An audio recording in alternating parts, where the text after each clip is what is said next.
Let me tell you this. You might not be educated well. Not in terms of education level like the degree or diploma that you got, but in terms of how you are as a person, the actions you take in certain situations, how you treat someone, and more.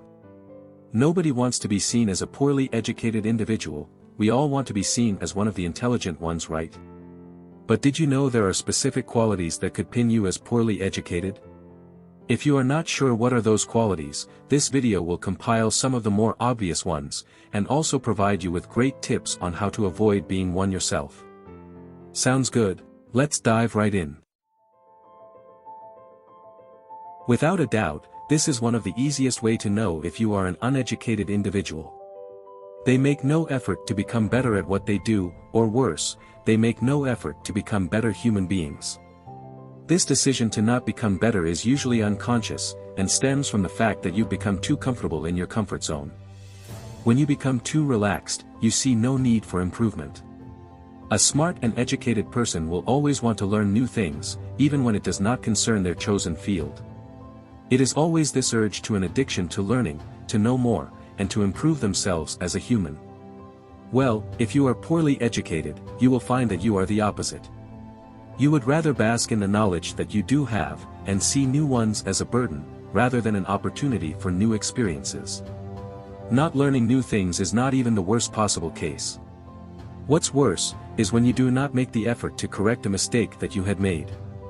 If you make a mistake once, that's perfectly fine, mistakes are a natural part of life. If you make the same mistake again, we could argue that you just need a little more time to get things right.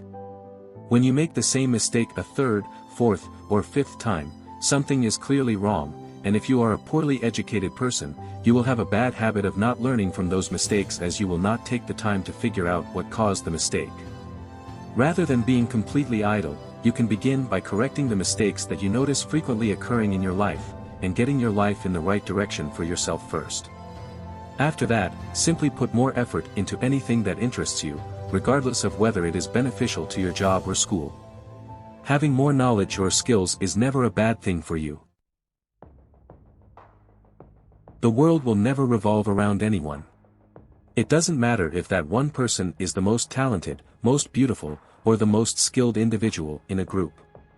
Self-centered individuals are usually inconsiderate, and they have no regard for the feelings of others. They tend to think if it doesn't affect me, then why should I be bothered?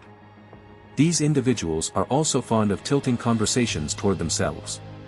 Take for instance, if you tell your group of friends that you suffered a terrible accident a few weeks ago, the self-centered person might say that they had a worse accident. Or were you in space? Well, this individual would say they walked on the moon.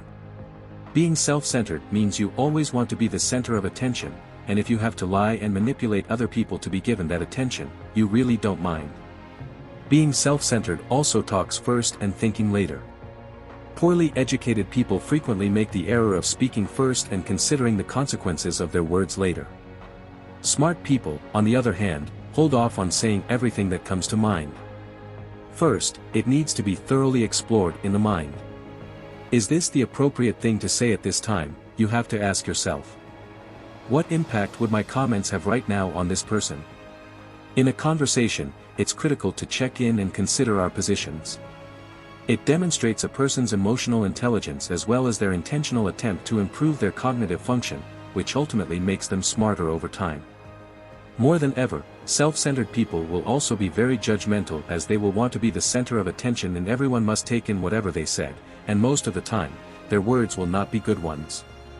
They will criticize every single thing people do, and they never say something positive no matter the effort and time a person has invested into a task. You might ask, what if this person is someone who's very hard to please? People with unusually high standards are different from overtly critical individuals.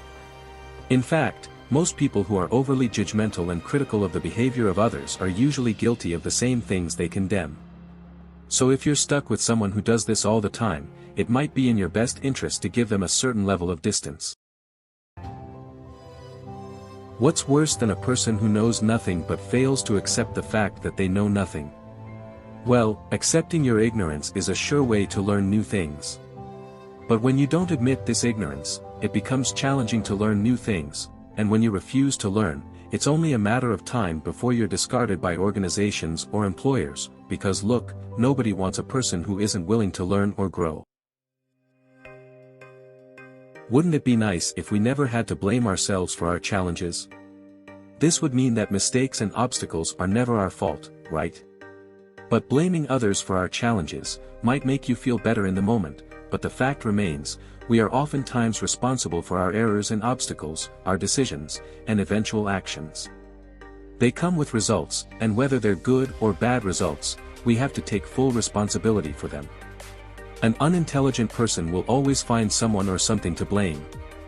It's because of my star sign, or it's the fault of my parents, I couldn't complete my assignment. While other factors are definitely involved in our misfortunes, regularly pointing at someone else for our failures is a defense mechanism that stops us from reflecting on our own behavior, and if we stop this reflection from happening, how the hell are we supposed to become a better person? Did any of these signs reflect a habit of yours? A poorly educated individual will never have a problem disrespecting anyone if they think the status of this person is not matched up to theirs. Remember, being a well-educated person is not about whether you got a degree or a master's. It is about how you respect others, how you are emotionally stable, how you handle problems, and how you are as a human. Check out this video that we think is most suitable for you.